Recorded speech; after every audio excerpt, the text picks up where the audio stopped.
Hello guys, good morning all of you and welcome back to our channel again. हम discuss कर रहे थे 15th chapter nuclear physics के बारे में और लास्ट क्लास में हम बात कर रहे थे अल्फा, बीटा और गामा विकिरणों के गुणधर्म के बारे में। वीडियो लेक्चर की लेंथ को देखते हुए मैंने अल्फा और बीटा विकिरणों के गुणधर्म को डिस्कस कर लिया था और गामा विकिरण के गुणधर्म रह गए थे। तो आज के सेशन में हम गामा विकिरणों के गुणधर्म को डिस्कस करेंगे और साथ ही ये देखेंगे कि अल्फा कण उत्सर्जित होने के दौरान जब कोई रेडियो एक्टिव नाभिक अल्फा विकिरण उत्सर्जित करता है तो उसमें क्या क्या चेंजेस होते हैं और उनसे क्या क्या टर्म्स एसोसिएटेड है उनके बारे में चर्चा करेंगे।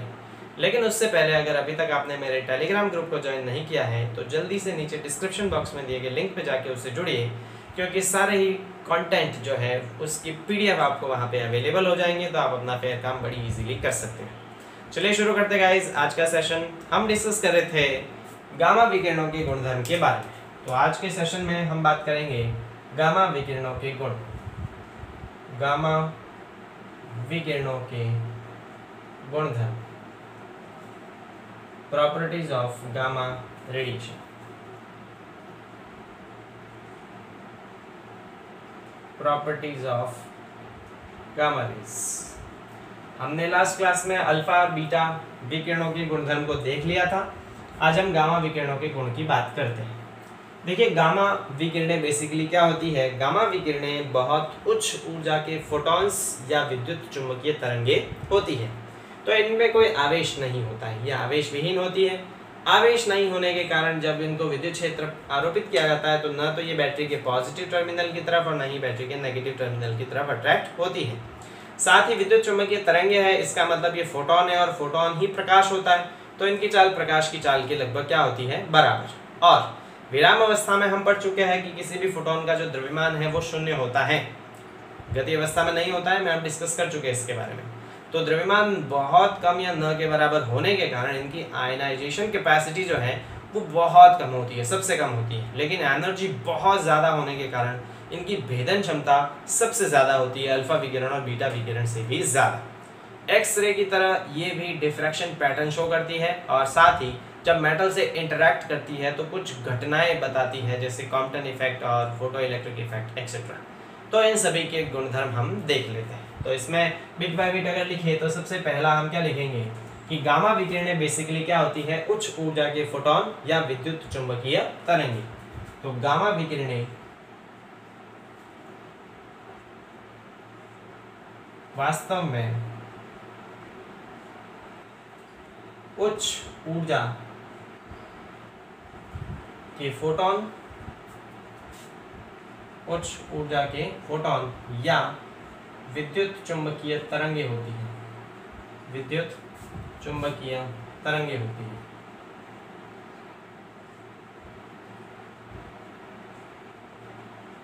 ठीक है, तो ये बेसिकली उच्च ऊर्जा के फोटॉन्स होते हैं या विद्युत चुंबकीय तरंगे कह दो, दोनों एक ही बात है। ये उच्च ऊर्जा के फोटॉन्स या विद्युत चुंबकीय तरंगे होती है। ठीक है गाइस, अब इनकी अगर मैं बात करूं तरंग दैर्ध्य की, तो इनकी तरंग दैर्ध्य लगभग 10⁻⁴ से 1 एंगस्ट्रॉम के आसपास होती है। तो इनकी तरंग दैर्ध्य जो है, लैम्डा का जो मान है इनके लिए वो 10⁻⁴ से 1 एंगस्ट्रॉम के आसपास होता है। 10⁻⁴ एंगस्ट्रॉम से 1 एंगस्ट्रॉम के आसपास। अब चूंकि ये उच्च ऊर्जा के फोटॉन्स होते हैं और फोटॉन पे किसी प्रकार का आवेश नहीं होता है तो आवेश विहीन होते हैं। ठीक है, तो ये विद्युत उदासीन होते हैं, ये विद्युत उदासीन होती है, विद्युत उदासीन यानी इन पर आवेश नहीं होता, विद्युत उदासीन होती है। अब देखिए, अगर विद्युत उदासीन है तो ये न तो विद्युत क्षेत्र में न ही चुंबकीय क्षेत्र में विचलित होगी, तो विद्युत और चुंबकीय क्षेत्रों में अविचलित रहती है। विद्युत एवं चुंबकीय क्षेत्र में, विद्युत एवं चुंबकीय क्षेत्रों में विचलित नहीं होती, विचलित नहीं होती। ये विकिरणें विद्युत और चुंबकीय क्षेत्र में विचलित नहीं होती। और हमने ये देखा भी था कि जब हम विद्युत क्षेत्र इन पर आरोपित करते हैं तो अल्फा पार्टिकल तो बैटरी के नेगेटिव टर्मिनल की तरफ अट्रैक्ट हो जाते हैं, बीटा विकिरणें बैटरी की पॉजिटिव टर्मिनल की अट्रैक्ट हो जाती है, लेकिन ये बिना विचलित सीधे निकल जाती है क्योंकि इन पर आवेश नहीं होता। आवेश नहीं होने के कारण ये विद्युत और चुंबकीय क्षेत्र दोनों में विचलित नहीं होती। चौथा, चूंकि स्वयं ये फोटोन है और इसका मतलब प्रकाश है, तो इनकी चाल प्रकाश की चाल के बराबर होगी। तो इनकी चाल प्रकाश की चाल के बराबर होती है। इनकी चाल प्रकाश की चाल के बराबर होती है। प्रकाश की चाल के बराबर होती है, ठीक है। और प्रकाश की चाल कितनी होती है? c is equal to 3 × 10⁸ metre पर सेकेंड, ठीक। अब हम ये देखते हैं कि इनका द्रव्यमान बहुत कम, विराम अवस्था में तो शून्य ही होता है, गति अवस्था में द्रव्यमान भी बहुत कम होता है, इसलिए इनकी आयनाइजेशन कैपेसिटी काफ़ी कम होती है। ये परमाणु से टकराकर इनके इलेक्ट्रॉन्स को बहुत रेयर केस में बाहर निकालती है, तो इनकी आयनन क्षमता सबसे कम होती है, ठीक है। इनकी आयनन क्षमता सबसे कम होती है। आयनन क्षमता सबसे कम होती है, सबसे कम होती है, ठीक है। लेकिन इनमें एनर्जी काफ़ी ज़्यादा होती है, इसलिए ये भेदन क्षमता की अगर बात करें तो भेदन क्षमता सबसे ज़्यादा होती है। ये मोटी से मोटी शीट को भी भेद के आसानी से उसके बाहर निकल सकती है। तो छठा पॉइंट क्या लिखेंगे? इनकी भेदन क्षमता सर्वाधिक होती है। इनकी भेदन क्षमता सर्वाधिक होती है। भेदन क्षमता मतलब पेनिट्रेटिंग कैपेसिटी, भेदन क्षमता सर्वाधिक होती है, सबसे अधिक, सर्वाधिक होती है, ठीक है। ये हमने इनके कुछ इंपॉर्टेंट गुण धर्म देख लिए। इसके अतिरिक्त भी हम इनके कुछ गुण की बात करें तो इम्पोर्टेंटली फोटोग्राफिक प्लेट को भी ये थोड़ा सा प्रभावित करती है, और जब ये एक्सरे की तरह डिफ्रैक्ट भी होती है तो हम क्या पॉइंट लिखेंगे? फोटोग्राफिक प्लेट को भी प्रभावित करती है। फोटोग्राफिक प्लेट को हल्का प्रभावित करती है। फोटोग्राफिक प्लेट को हल्का प्रभावित करती है, ज़्यादा नहीं लेकिन हल्का प्रभावित करती है। जब ये विकिरणें फोटोग्राफिक प्लेट पर आपतित होती है तो वहाँ पे अपने ट्रेस छोड़ देती है, उसको प्रभावित करती है। साथ ही एक्सरे जिस तरह से विवर्तित होती है, जैसे हमने ब्रेक का विवर्तन पढ़ा था, सेम उसी प्रकार से फोटॉन्स का भी विवर्तन या गामा विकिरणों का भी विवर्तन पॉसिबल है। तो एक्सरे की तरह विवर्तन होता है इनका भी विवर्तन होता है, इनका भी विवर्तन होता है, इनका भी विवर्तन होता है। और लास्ट पॉइंट में लिखाऊंगा कि जब मेटल से इंटरेक्ट करती है तो मेटल इंटरेक्शन में ये कुछ इफेक्ट शो करती है, जो कॉम्पटन इफेक्ट है, फोटो इलेक्ट्रिक इफेक्ट है, जिसके बारे में हम पढ़ चुके हैं। तो मेटल इंटरेक्शन में कुछ प्रभाव दर्शाती है। क्या दर्शाती है? कुछ प्रभाव दर्शाती है। सबसे इम्पोर्टेंट चीज़ मैं यहाँ पे बता दूँ कि इनकी एनर्जी सबसे ज़्यादा होने के कारण और पेनिट्रेटिंग पावर सबसे ज़्यादा होने के कारण, उसके साथ ही अवशोषित होने पर ये थर्मल इफेक्ट शो करती है, मतलब ऊष्मा उत्पन्न करती है। तो ये ह्यूमन स्किन के लिए काफ़ी हैजार्डियस होती है, हानिकारक होती है। हमारे शरीर के अगर ये संपर्क में आए, एक्सपोजर में आए, तो इससे हमें काफ़ी प्रकार की डिजीजेज हो जाती है, जैसे कैंसर वगैरह हो जाता है। तो थर्मल इफेक्ट भी ये शो करती है। 10वां पॉइंट में इसमें लिखाऊंगा कि ये ऊष्मीय प्रभाव दर्शाती है। क्या दर्शाती है? ऊष्मीय प्रभाव दर्शाती है, प्रभाव दर्शाती है। तथा अत्यधिक ऊर्जा होने के कारण, अत्यधिक ऊर्जा एवं विभेदन या भेदन क्षमता होने के कारण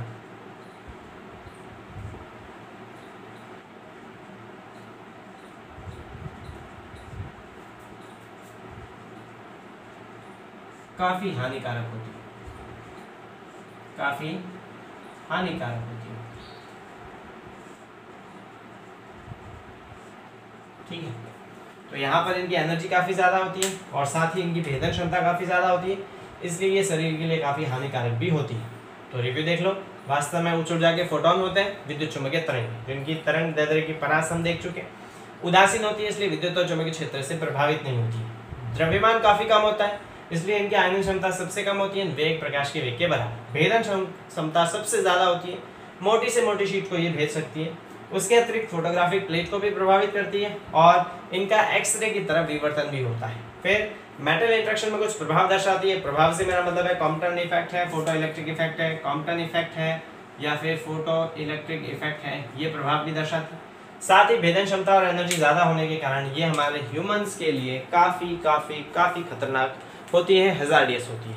तो ये हमने गामा विकिरणों के भी गुण देख लिए। अब हम डिस्कस कर लेते हैं अल्फा क्षय के बारे में कि जब रेडियो एक्टिव पदार्थ से अल्फा विकिरण उत्सर्जित होती है, अल्फा डीके होता है, तो उसमें क्या क्या चेंजेस होते हैं, उससे क्या क्या टर्मिनोलॉजी रिलेटेड होती है, तो हम उसके बारे में चर्चा कर लेते हैं गाइस। तो इसको मैं कर देता हूँ रफ, ठीक है। चलिए हम बात करते हैं अल्फा डीके यानी अल्फा क्षय के बारे में, ठीक। तो गाइस हम डिस्कस कर लेते हैं अल्फा डीके के बारे में यानी अल्फा क्षय, ठीक है।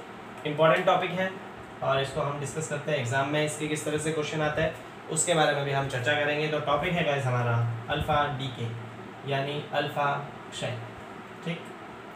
समझिए अल्फा क्षय बेसिकली क्या होता है।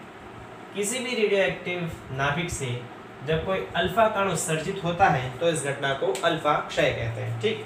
जैसे मान लेते हैं हमारे पास कोई भारी नाभिक है, मैं एक नाभिक बना देता हूँ, आप उस पर कंसिडर नहीं कीजिएगा कि मैंने कितने यहाँ पे प्रोटॉन्स और न्यूट्रॉन्स बनाए हैं, केवल हम कॉन्सेप्ट को समझने का प्रयास कर रहे हैं, ठीक है। तो कॉन्सेप्ट पे ज़्यादा जोर दीजिए, बाकी सारी चीज़ें तो होती रहेगी। चलिए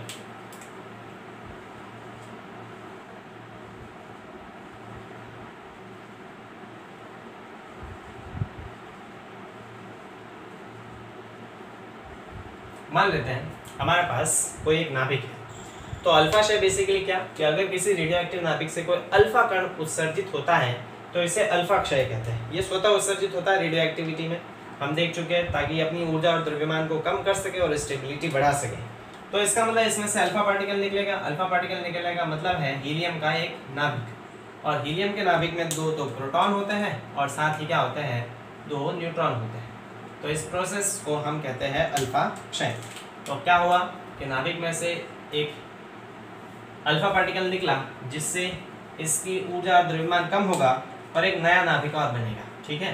एक नया नाभिक बनेगा, तो एक नया नाभिक और साथ में बना देते हैं, ये बनेगा इसका नया नाभिक जो थोड़ा छोटा बना देता हूँ मैं, ठीक है, जो इस पहले वाले नाभिक से ज़्यादा स्थायी होगा, ठीक है। इस घटना को अल्फा क्षय कहते हैं, अल्फा डीके।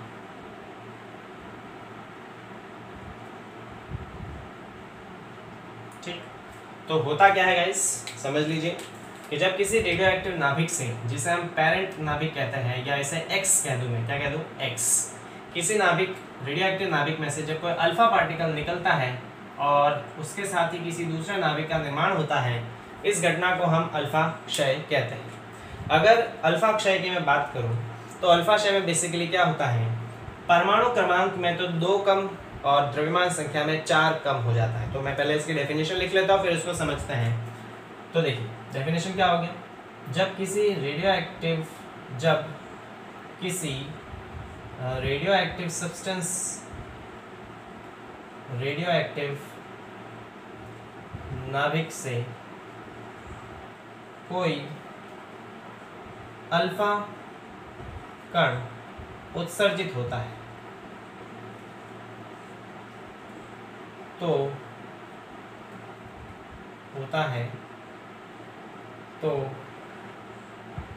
बनने वाले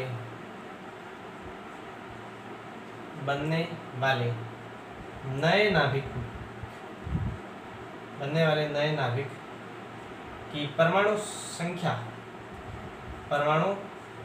क्रमांक कह दूं मैं, परमाणु क्रमांक Z एवं द्रव्यमान संख्या को हम कहते हैं A में क्रमशः 2 एवं 4 इकाई की कमी हो जाती है, इसे अल्फा क्षय कहते हैं। क्या कहते हैं, अल्फा क्षय। तो समझिए क्या बताया मैंने कि जब भी किसी रेडियो एक्टिव नाभिक से कोई अल्फा कण उत्सर्जित होता है, इस स्थिति में जो नया नाभिक बनता है उसकी द्रव्यमान संख्या, परमाणु क्रमांक और द्रव्यमान संख्या में क्रमशः 2 और 4 की कमी हो जाती है। किस तरह से शो करेंगे इसको, मान लेते हैं हमारे पास कोई एक नाभिक है जो है ZXA, ठीक, और इसमें से अल्फा डीके होता है, मतलब एक अल्फा पार्टिकल उत्सर्जित होता है। तो इस स्थिति में द्रव्यमान संख्या परमाणु क्रमांक में तो 2 कम हो जाएगा और द्रव्यमान संख्या 4 कम हो जाएगी। जब परमाणु क्रमांक कम होगा तो एक नया तत्व बनेगा और नए तत्व को अपन Y लिख लेते हैं। इसके साथ ही अल्फा पार्टिकल निकलेगा और अल्फा पार्टिकल को हम क्या लिखते हैं 2He4। अल्फा पार्टिकल किसके बराबर होता है? हीलियम के नाभिक के बराबर, जो 2He4 होता है। और इस प्रोसेस में कुछ एनर्जी भी निकलती है, उस एनर्जी को विघटन ऊर्जा कहते हैं गाइस। क्या कहते हैं? इस ऊर्जा को हम विघटन ऊर्जा कहते हैं, विघटन ऊर्जा, डी के एनर्जी। तो ऊर्जा निकलने के कारण ये वाला नाभिक से ये वाला नाभिक ज़्यादा स्थायी होगा। इस पूरी प्रोसेस में ऊर्जा निकलती है और हम जानते हैं ये ऊर्जा किसके बराबर होती है? ये ऊर्जा होगी बराबर आएगी डेल्टा एम सी स्क्वायर के बराबर। जहाँ डेल्टा एम क्या होता है? जहाँ डेल्टा एम होता है द्रव्यमान क्षति, किसके बराबर होता है? ये होता है मास डी के यानी द्रव्यमान क्षति के बराबर होता है, जिसके बारे में हम पढ़ चुके हैं। तो देखिए इसका एग्जांपल समझ लेते हैं। जैसे मान लो हमारे पास लिखा है यूरेनियम 238, 92 यूरेनियम 238, उसमें से जब कोई अल्फा पार्टिकल निकलता है यानी अल्फा डीके होता है तो इसकी परमाणु क्रमांक तो 2 कम हो जाएगा, मतलब यह आ जाएगा 90, और द्रव्यमान संख्या में 4 कम, तो यह आ जाएगा 234। 90 परमाणु संख्या वाला कौन सा तत्व होता है? थोरियम होता है, तो ये बन जाएगा थोरियम प्लस एक अल्फा कण निकलेगा 2He4 और प्लस विघटन की कुछ ऊर्जा निकलेगी Q। ठीक है, तो इसी घटना को हम क्या कहते हैं? अल्फा क्षय कहते हैं। यह घटना कहलाती है अल्फा क्षय। अब इस प्रोसेस में कुछ इंपॉर्टेंट पॉइंट अपन देख लेते हैं। अल्फा क्षय तो हमने देख लिया कि जब किसी नाभिक में से एक अल्फा पार्टिकल निकलता है तो बनने वाले नाभिक की परमाणु क्रमांक तो 2 कम हो जाता है और द्रव्यमान संख्या 4 कम हो जाती है। देखो 92 से ये कितना हो गया? 90 हो गया, मतलब 2 कम हुआ, और 238 से ये 234, मतलब 4 कम हो गया। एक अल्फा पार्टिकल निकला और साथ ही कुछ ऊर्जा रिलीज हो गई। इस घटना को अल्फा क्षय कहा गया। अब इसमें कुछ इंपॉर्टेंट पॉइंट अपन देख लेते हैं। पहला इंपॉर्टेंट पॉइंट मैं ये बताता हूँ कि अल्फा क्षय केवल उन्हीं नाभिकों में होता है जिनकी द्रव्यमान संख्या 210 से ज्यादा होती है, यानी कि द्रव्यमान संख्या 210 से ज्यादा या बराबर होगी तभी अल्फा क्षय पॉसिबल होगा। द्रव्यमान संख्या का मान 210 के बराबर या बड़ा होने पर अल्फा क्षय पॉसिबल है, अल्फा डीके पॉसिबल है। अब ऐसा क्यों है वो समझ लेते हैं। क्योंकि जो भारी नाभिक होंगे, द्रव्यमान संख्या 210 से ज्यादा का मतलब जो भारी नाभिक होंगे उनमें प्रोटॉन्स और न्यूट्रॉन्स काफी ज्यादा संख्या में होते हैं, और काफी ज्यादा संख्या में होने के कारण हम ये पढ़ चुके हैं कि नाभिकीय बल एक लघुपरासी बल है। तो समझिए मेरी बात आराम से।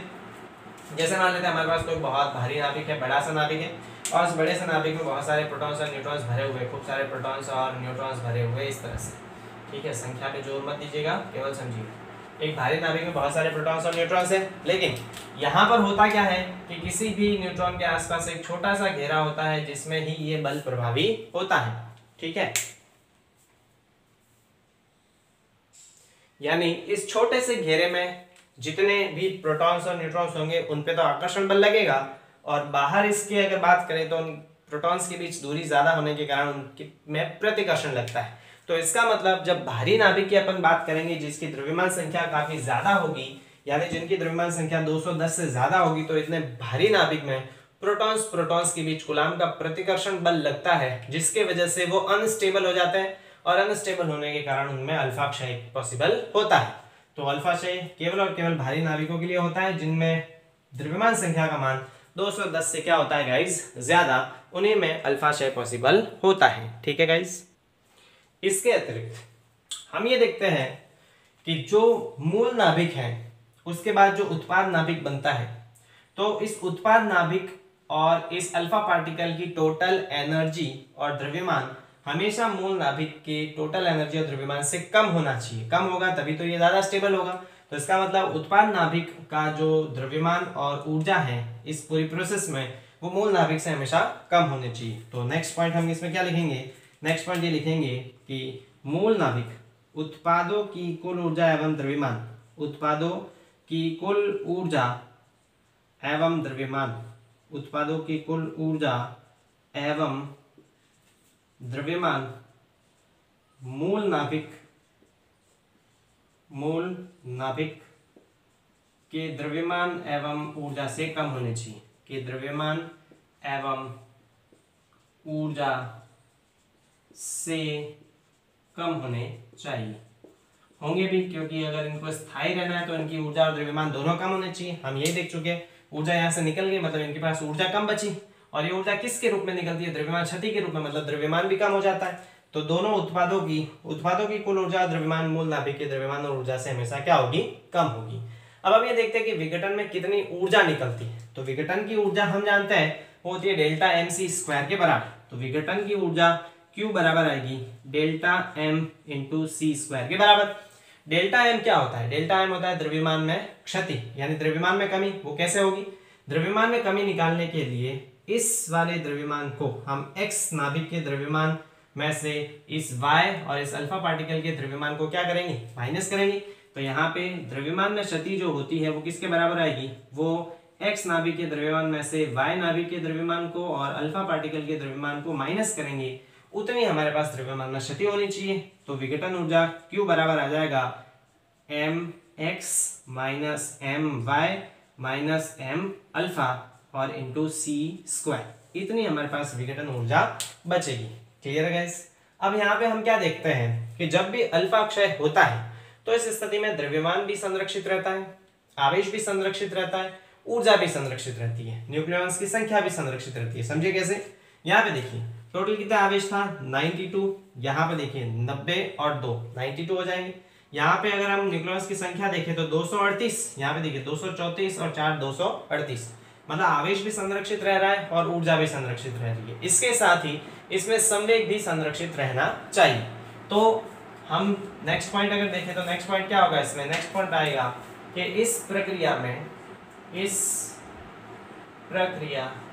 में ऊर्जा कॉमा द्रव्यमान कॉमा न्यूक्लियॉन्स की संख्या,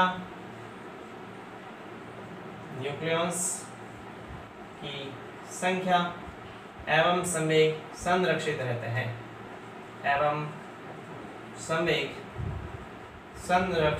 हैं, ठीक है।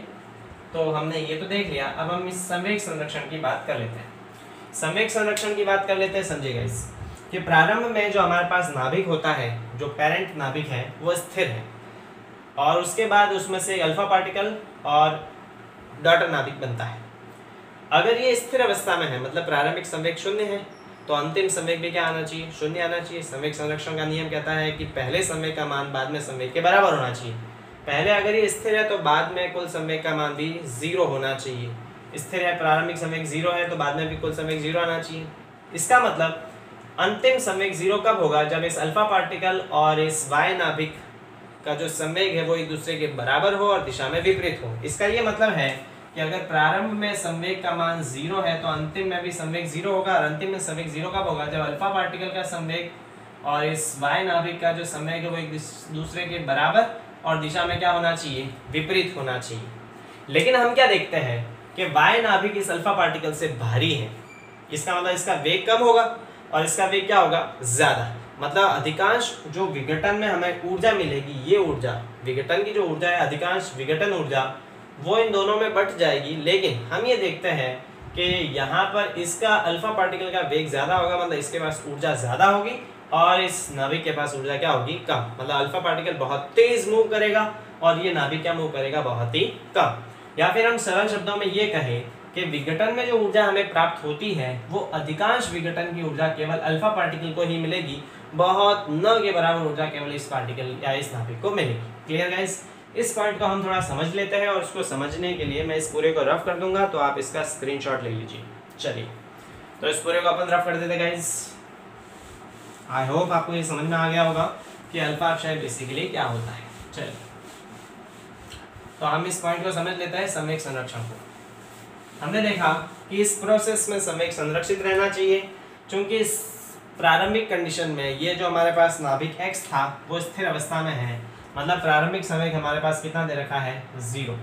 तो संवेग संरक्षण का नियम कहता है कि अंतिम संवेग भी 0 आना चाहिए। अंतिम संवेग 0 केवल तब होगा जब अल्फा पार्टिकल इस दिशा में मूव करेगा और ये y नाभिक इस दिशा में मूव करेगा। दोनों के संवेग एक दूसरे की विपरीत दिशा में होंगे और बराबर होने चाहिए, तभी एक दूसरे को 0 करेंगे। नेक्स्ट संवेग कितना आएगा? 0।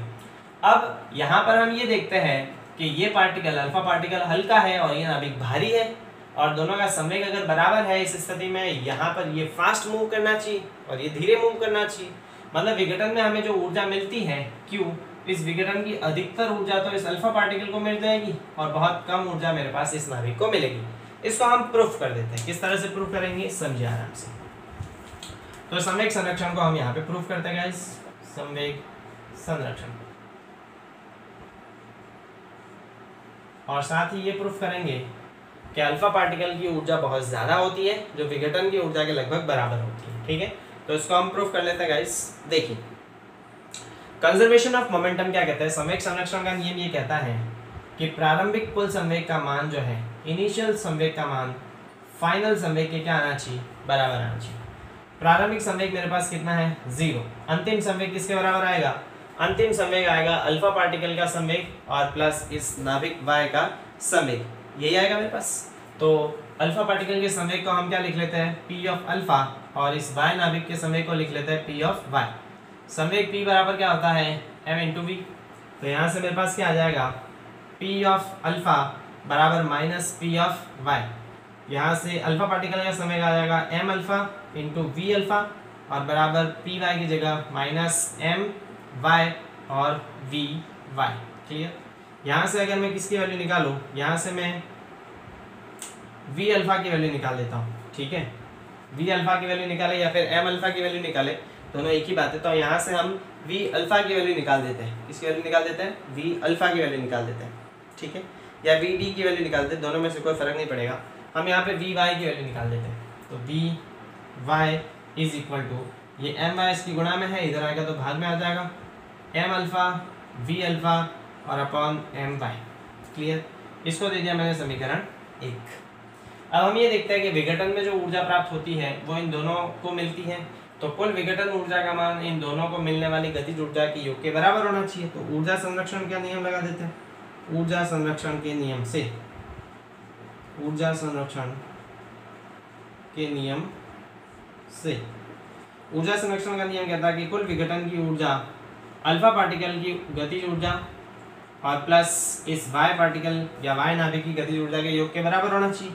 यहाँ से आ जाएगा Q बराबर अल्फा पार्टिकल की गतिज ऊर्जा 1/2 mv² यानी m अल्फा v अल्फा का स्क्वायर प्लस वाई नाभिक की गतिज ऊर्जा 1/2 mvy और vy का स्क्वायर। यहाँ से हम किसकी वैल्यू पुटअप कर देते हैं, यहाँ से हम वैल्यू पुटअप कर देते हैं vy। तो vy की जगह ये वाली वैल्यू पुटअप कर देते हैं। ये समीकरण 2 है। समीकरण 1 से मान किस में रखते हैं, 2 में। So equation first into equation second, तो मेरे पास क्या वैल्यू आ जाएगी, कुल ऊर्जा Q बराबर 1/2 m alpha v alpha square plus 1/2 my और vy की जगह ये आ जाएगा m alpha v alpha v my, m alpha v alpha upon my और इसका स्क्वायर। यहाँ से मेरे पास आ जाएगा Q बराबर 1/2 m अल्फा v अल्फा का स्क्वायर प्लस 1/2 my और ये आ जाएगा m alpha square v alpha square upon my square. ये my से एक बार कैंसिल, Q बराबर 1/2 m alpha v alpha square plus 1/2 m alpha square v alpha square upon my। Clear. यहाँ जो कॉमन आ रहा है उसको कॉमन ले लेते हैं। तो Q बराबर 1/2 m alpha v alpha square common है, यहाँ क्या बचेगा 1 प्लस, यहाँ से देखिए 1/2 कॉमन, m अल्फा एक बार कॉमन आ गया तो m अल्फा बचेगा और अपॉन my बचेगा। क्लियर। ये मेरे पास वैल्यू बच जाएगी। ये किसके बराबर है, ये मेरे पास किसके बराबर है, ये अल्फा पार्टिकल की गतिज ऊर्जा के बराबर है। देखिए 1/2 m alpha v alpha square जो है ये अल्फा पार्टिकल की गतिज ऊर्जा के बराबर है। तो इसको हम क्या लिख सकते हैं, इसको हम लिख सकते हैं अल्फा पार्टिकल की गतिज ऊर्जा के बराबर लिख देंगे। तो इसको हम लिख लेते हैं अल्फा पार्टिकल की गतिज ऊर्जा। तो Q बराबर, इसको लिखेंगे अल्फा पार्टिकल की गतिज ऊर्जा K अल्फा और क्या बच जाएगा मेरे पास 1 plus m alpha upon my। इसको दे देते हैं समीकरण नंबर 3। हमने क्या पढ़ा इस प्रोसेस में कि जो द्रव्यमान संख्या हमारे पास इसकी zxa थी, तो ये कितना हो जाता है, ये होता है z-2 और a-4 और इसकी मेरे पास वैल्यू कितनी होती है 2he4। तो समझिए इसको यहीं नहीं लिखता हूँ मैं, छोड़ देते यहाँ नहीं लिखते हैं हम, वापस लिख देता हूँ मैं एक बार।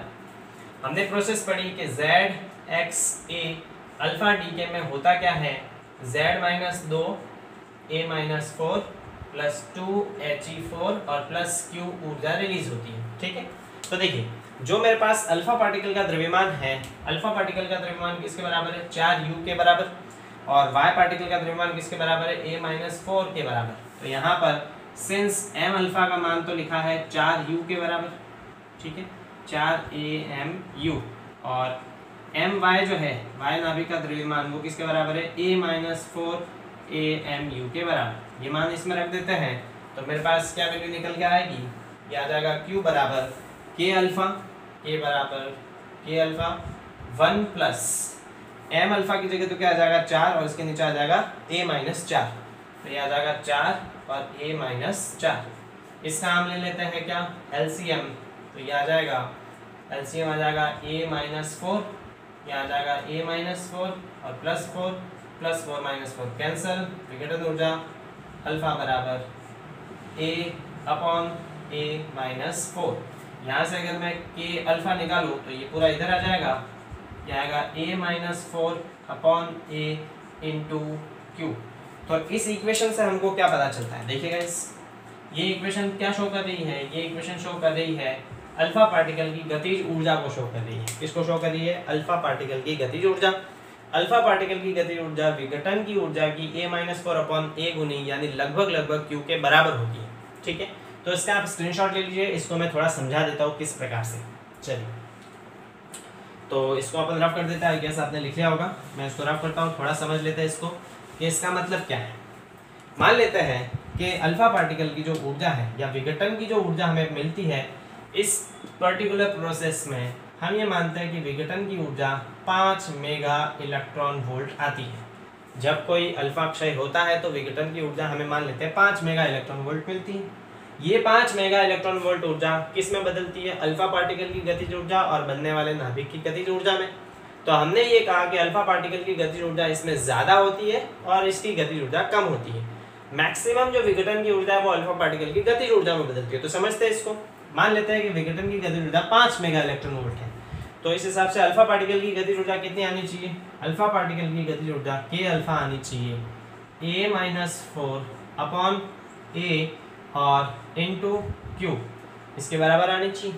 तो यहाँ से देखिए इस प्रोसेस में हम बात करें A का मान किसके बराबर है, A का मान हम एग्जाम्पल ले लेते हैं, किसी पोलोनियम का एग्जाम्पल ले लेते हैं, ठीक है, या फिर यूरेनियम का ही एग्जाम्पल लेते हैं 238 92 238, यहाँ लिख देता हूँ इसका एग्जाम्पल 92U238 में से थोरियम का बनना यानी 90 थोरियम 234 प्लस 2He4 प्लस विघटन की ऊर्जा।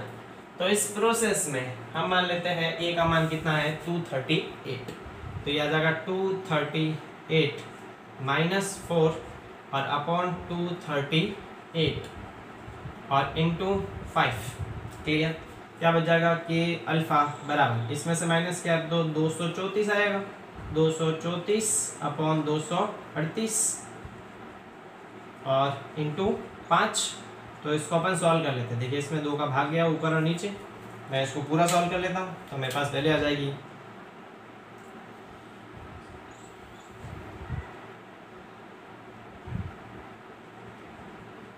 इंटू 5।